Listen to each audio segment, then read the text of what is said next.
Hi there, it's me, it's Mike, and what I have for you today is my review of Star Wars The Black Series Destroyer Droid, or Droideka, I guess.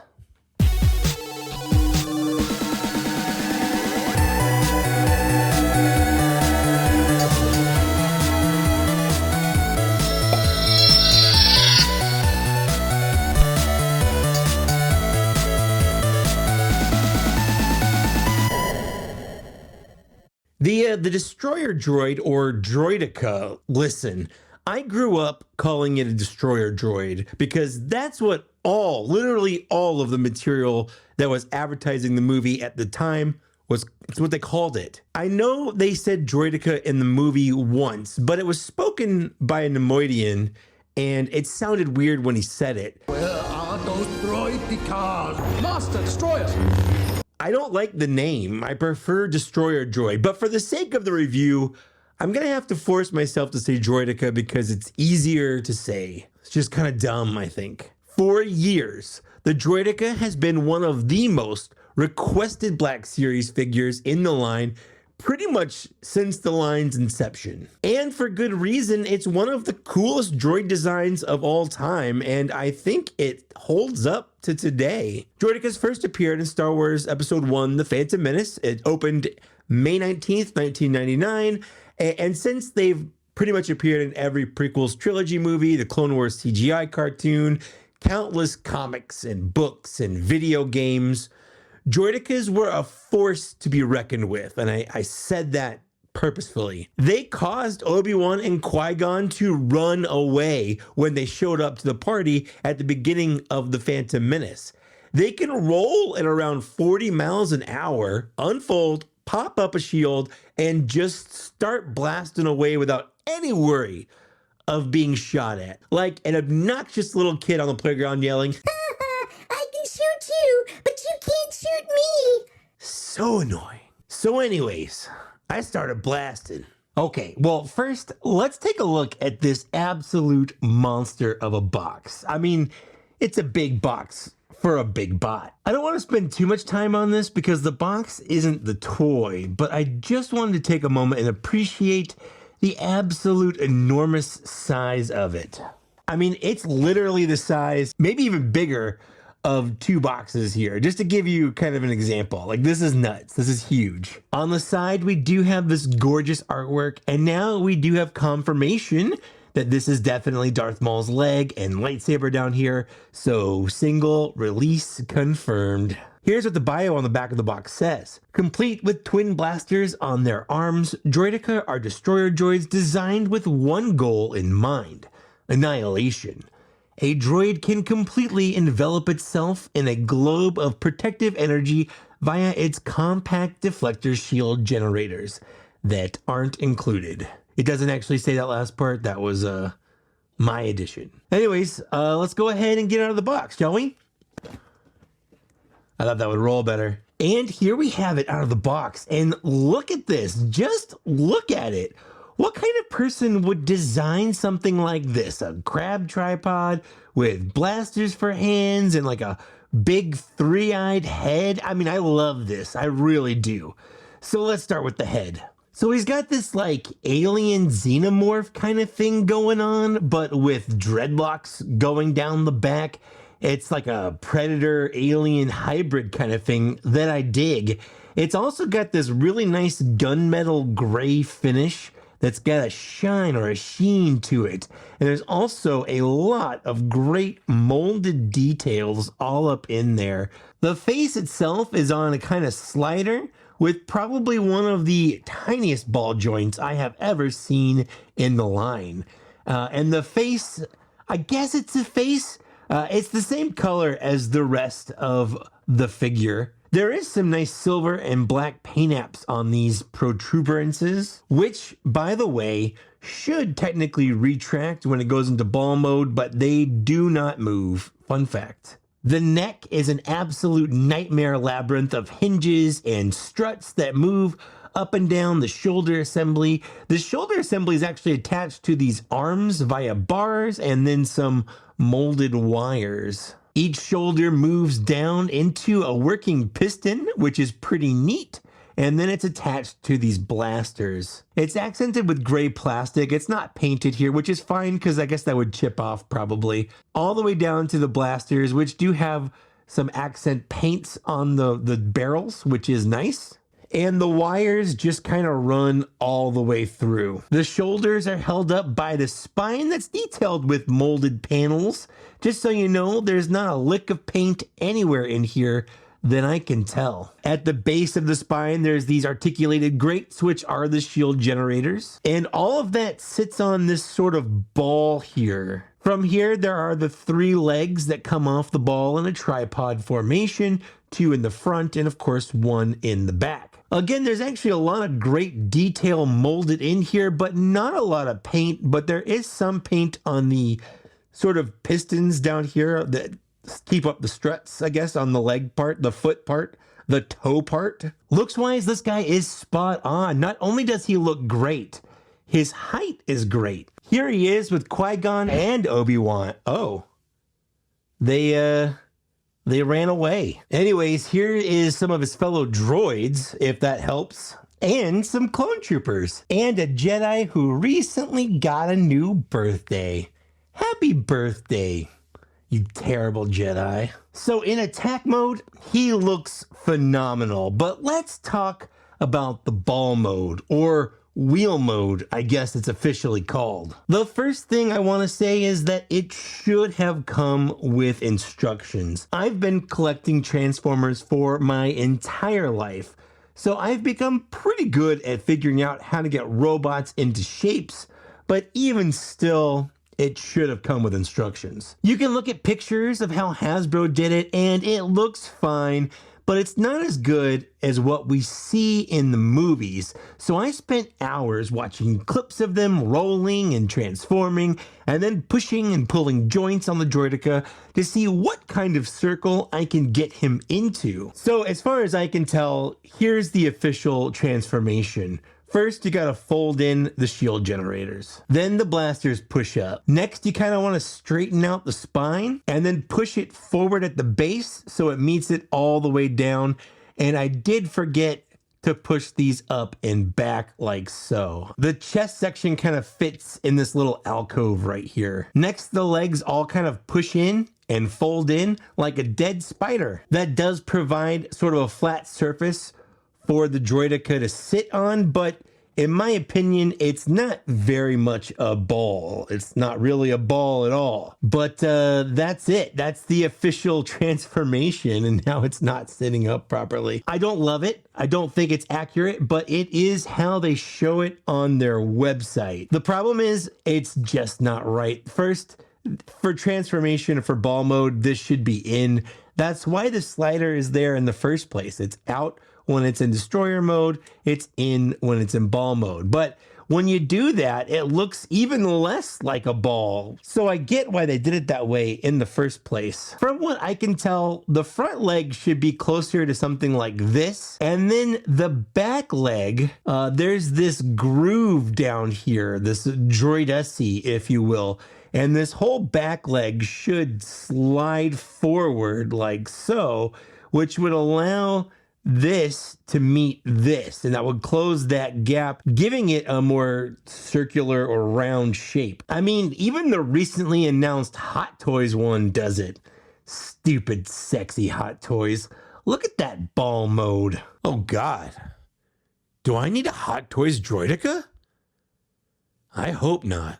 The way I put it in ball mode, if I were to put it in ball mode or display it in ball mode, is I would turn these around like so, and that kind of closes that up a little bit more. And then this, I turn around and point the other way. And that at least gives it a little bit more of a ball mode, even though this isn't right either. And again, if you want to, you can extend this. I'm not going to be the Droideka police. I'm not going to be at your house to tell you how you can or can't display your Droideka. I'm just saying that if you want it to look like the movie, this is wrong.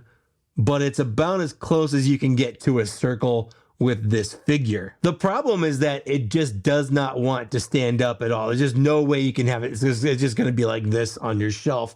And I'm also terrified of this little ball joint breaking. But hey, at least it's a ball, and it's begging for you, Daddy. So no, it's not perfect, but is it passable? I think so. I don't know how hard or easy it would have been to keep this figure on budget if this one joint right here could slide, but I think for the average person, it's close enough. It can make a ballish shape, and I'm sure there's 100 other ways that you can make it into a ball if you want to. One of my podcast Patreons, Pletho, he's a VIP member, has his own YouTube channel. I'll link somewhere around here. And he made his own video about how to do the ball. So check that out if you want another example. Okay, next up, we're going to check out the accessories that came with this. And that's it. We're done. He has none. 0. Now that we got that out of the way, what should he have come with? And honestly, I can think of something. The first things are pretty obvious. First, there's blaster effects. We're getting one with the single release of the Super Battle Droid coming out. That's something I mentioned in my Super Battle Droid review. So why not this? I actually bought some from Cubic 3D Prints online. They were 12 bucks. You get 4, you get 2 different sizes, and they work really great. They just plug right on the end. I mean, for 12 bucks, that's not bad. You get 2 longer, you get 2 shorter. They're a good color. They've got good details in them. I think they're really great. They should have just come with the figure though, instead of having to make me buy someone to add on to a figure that is already pretty expensive. If you want some of these too, I'll post a link down below. He didn't pay me for this. I'm just doing it because I think they look cool. And he's a pretty cool guy. But the biggest thing, and the thing that I get it not coming with, is the energy shield. I mean, they mention it in the bio, but to be honest, I don't know how they could have done it, or at least done it affordably. It would have basically been like being a hamster ball. And you know what? You can get a hamster ball. Nothing is stopping you from doing that. I mean, I'm not gonna get one, but you totally can. Zach, my co-host from Black Series Cantina, tried 3D printing one with blue translucent filament, but it ended up being really hard to see anything through it. Although I've seen a couple people kicking around designs for a partial shield to give it the illusion that it's around the figure, but I'm not a toy maker. Maybe Hasbro could have included one, but I really don't see how they could have and still had it at the price point they did. So the question becomes, would you have paid more for it to come with one? And the answer is maybe, but I wouldn't have bought an extra one. The other thing is, would I have displayed it with one on there? It would take a lot of space on my shelf. And the answer is, I don't know. I'm already having trouble deciding how to display this on my shelf as it is. So there are a lot of issues that came with it, and maybe it's okay that it didn't, but I also would have liked it to come with it because I contain multitudes and I can be a conflicting individual if I want to be. Another thing I thought would have been cool is some alternate damaged parts. There are pieces on the Droideka, like the top right here, that can come off pretty easily. The whole head just is removable. And it would have been nice if they'd had a different one to put on to make it maybe with blast marks or sliced like a lightsaber. Like that would have been really cool. I also think it could have come with droid poppers, but you know, without the shield, droid poppers aren't necessary, so maybe not. And obviously last and definitely not least, it should have come with instructions, but I already covered that. And now that we have the accessories out of the way, let's take a closer look at something we've sort of looked at, and that is the articulation. Starting off at the head, we have a ball joint at the base of the neck. It moves all the way around however you want. Mine's very loose, definitely needs some key fix loose joint. I've shown this off. It has this sliding bar that goes all the way in. It's attached to this headpiece, which actually has 2 different hinges to let it go backwards and forwards. You can get some decent amount of movement here. Moving down to the shoulders, the arms are attached to the chest by this bar, and they can move up and down as well as back and forth. There is a swivel at the arm joint here, as well as a swivel at the top of the arm here. There is a double jointed elbow bend here at the piston. The spine has a hinge at the top where it's attached to the head, and that can move back and forth, as well as down here at the base again, where it can also move back and forth. The shield generators are of course hinged and move in and out, and then each leg has a joint that attaches it to the ball. The front two can move side to side like this. They have rotation as well as a hinge at the toe. The back one does not move back and forth. It just moves up and down like the other ones do. So there's a lot going on here, and it's mostly pretty good for being a weird crab blaster spider scorpion wheel thing. It has some great articulation, but there's some points that I don't love. First, the head, like I mentioned, it's so small, I'm scared it's gonna break, and it does not like to hold the actual weight of the face. The next part is, you may have noticed in this, the arm here tends to droop down. It could be a sign of a stroke when coupled with the drooping face. We tend to have to check that with a doctor. But the biggest thing I'm worried about are all these little wires. They kind of get in the way, but I'm also kind of worried about them breaking at some point. There's not a lot of give to them. Like, I get they're necessary for the look, but I mean, fine, I guess. And I know I've mentioned this before, but if it could have moved here, the whole thing would have been so much better. But other than that, it's pretty great. Despite being pretty straightforward, if you want to get creative, you can. If you want to get raunchy, you can.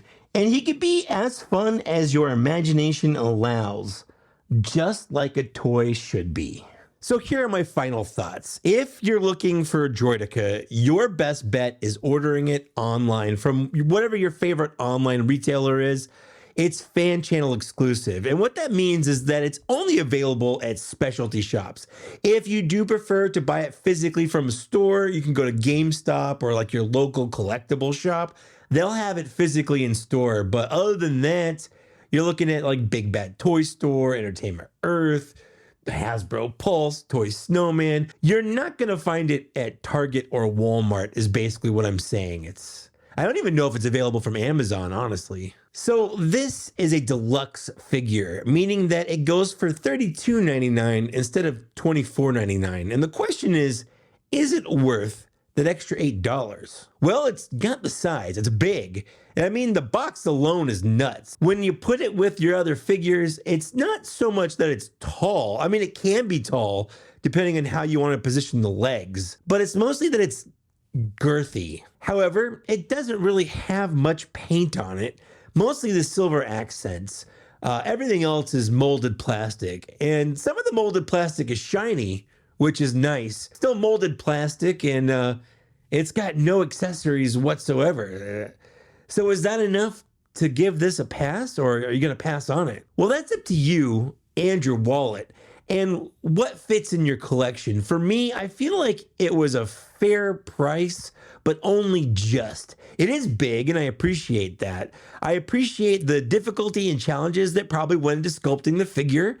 It can't be easy designing something that is completely CGI and could turn from a robot into a ball and have it look, physically great and accurate. I've seen comparisons people have made to the 6-inch Power of the Jedi Mega Action Droideka, and the Black Series is a lot more accurate in attack mode, whereas that one seemed to prioritize the ball mode. But the one thing I can say for certain is they're definitely not the same mold, and of course they aren't. What a bonkers claim anyone would have. It's nuts. So in the end, I actually did end up buying 2 and at full price.